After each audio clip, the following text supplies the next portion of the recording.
Greetings, Stars fans. This is the Two Brothers Mic'd Up show. If you didn't know, we come to you after every single Stars game with us sitting down, playing a game of NHL, talking about what we saw, what we liked, what we didn't like.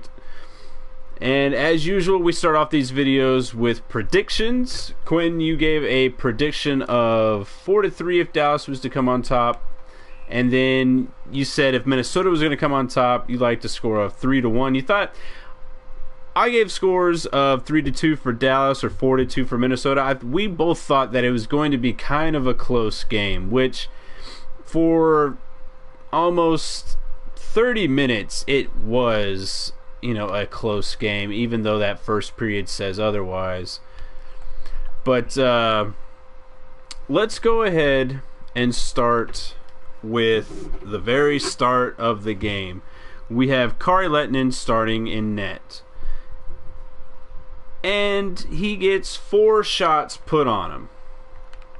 How did you like his start? It was pretty poor in my opinion. He made a couple saves, but the two goals that he let in, just he never looked set at the beginning of the game. Yeah, he like you said, he made a couple of saves, and that is exactly right. He made 2 saves on 4 shots. Now, the first goal beat him short glove side by Spurgeon, short glove side.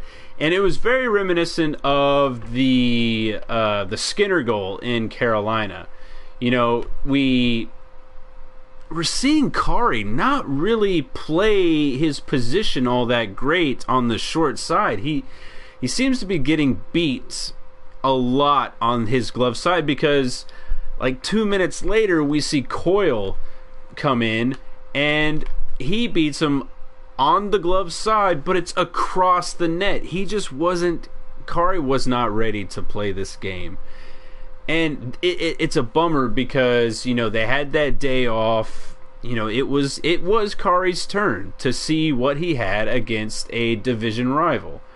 So I'm not too sure where this bodes for him in the rest of the week, because we have 3 games, including the Chicago game that is going to be happening on the back-to-back for the second part of the back-to-back. And I'm not sure where Kari, finds himself in the starting lineup, because I honestly think that Niemi should get the start for the Chicago game. And then Niemi definitely proved that he was ready to play this game when he came in. Exactly. Even going cold into this game, he was the better goalie. And I think we're starting to see that Niemi is pulling away with that starting job. Granted, Niemi has more losses, but that's because he's having to come in and try to mop up for Kari in his mistakes. Kari has a stellar record at, I still believe it's 11-2. But, Kari just doesn't. We get great Kari, and then we get bad Kari for like a couple of games, and then we get great Kari, and then bad Kari for a couple of games. He is not consistent at all this season. But we leave the first period. Niemi, turns into a kind of a brick wall in the rest of that first period to really preserve the game being reachable for the Stars. We go all the way through about 15 minutes of the second period, and that's when the floodgates just start opening. We get goals from Jordy Benn, Fiddler, Sagan. We get Roussel and Eakin in the third period. In 25 minutes, this Stars team will kill you. The Stars only need about a period and some change to turn any game. And we've seen this before. the Stars, they'll play like shit for like 30, 35 minutes, and then a light switch goes on. It can be pretty frustrating, as we see, but I would have liked a lot better start, because this was the second straight game that Minnesota gets 2 goals in the first period, and then the Stars have to find their way out of this hole. Talk about, Quinn, what you liked from kind of like any aspect. What you liked from our offense, our defense, through the second half of the game, pretty much like the last 30 minutes of the game. Talk about that. The defense really came in this game, more so the later pairs, the second and third pair.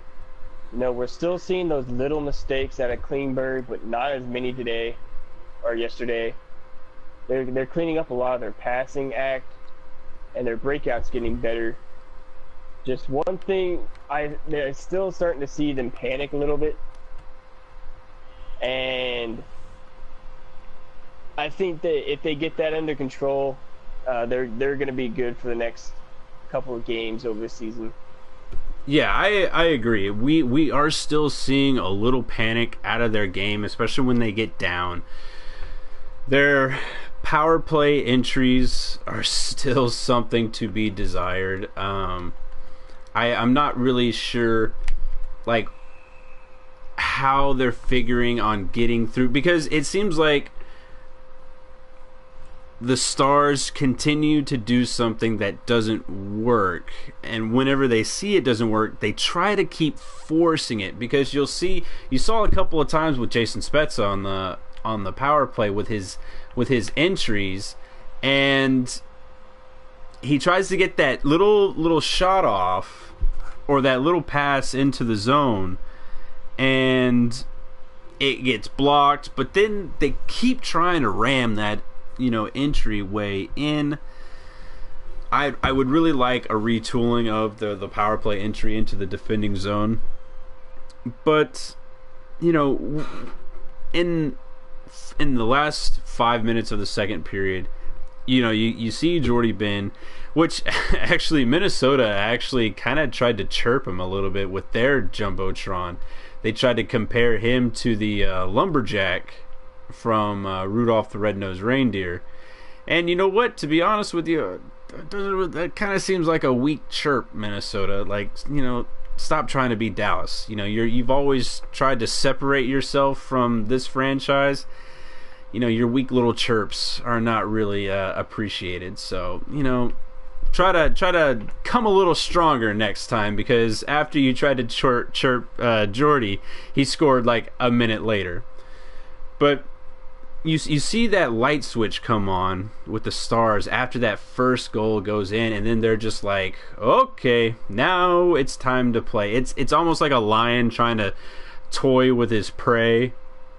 And then we see you get 2 goals in a minute, one from Fiddler on the power play, and then 30 seconds later you see one from Tyler Seguin just all alone in front of Dubnyk. Dekes him, goes 5-hole. And like I was saying yesterday when we were watching the game, Sagan's celebration was just starting the chainsaw. You see him pulling back on it, trying to cut down the Wild. And that's what I love about this team, is that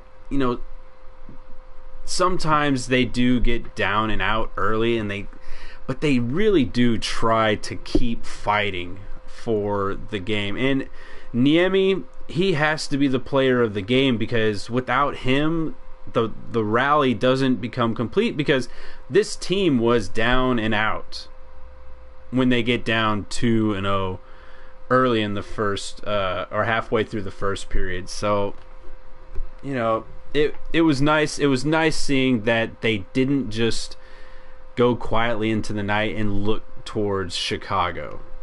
That was nice. Let's go into the ratings of this game. What did you rate this game, Quinn? I gave this rating of a B-.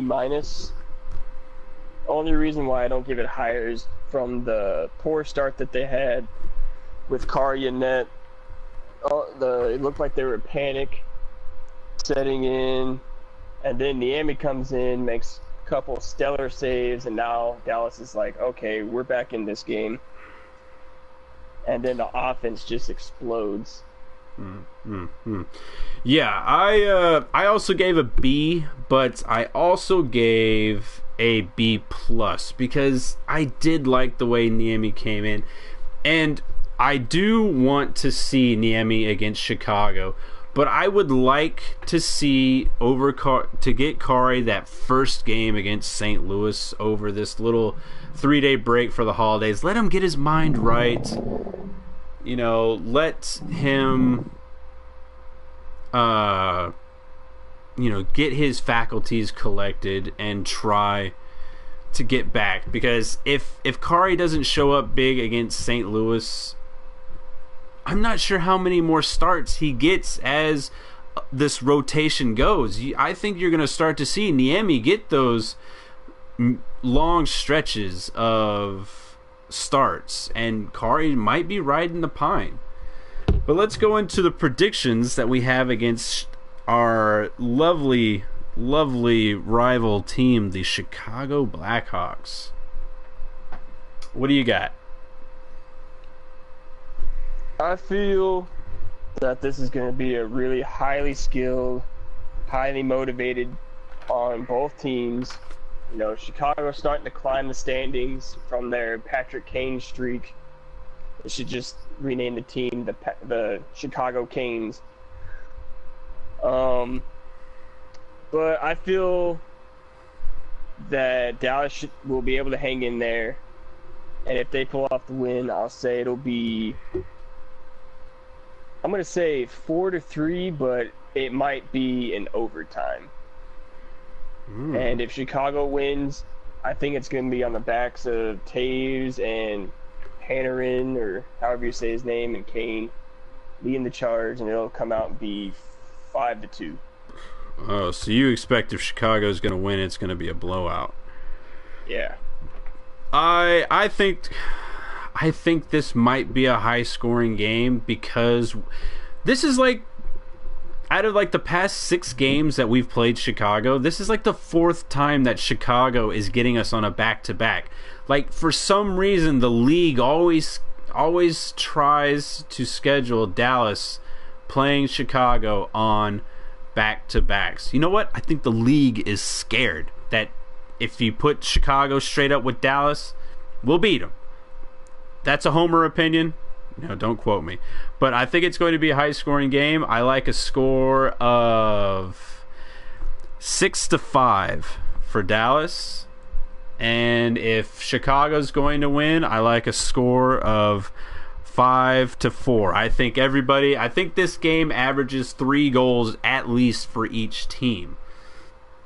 And hopefully we come out with a Stars win, because right now sitting at 52 points, atop of the league with Washington right now as this recording goes.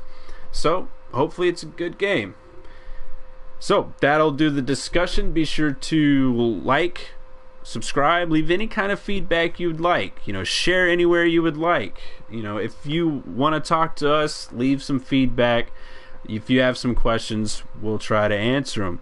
Remember, this is for fans by fans. Will help us grow this into something pretty special.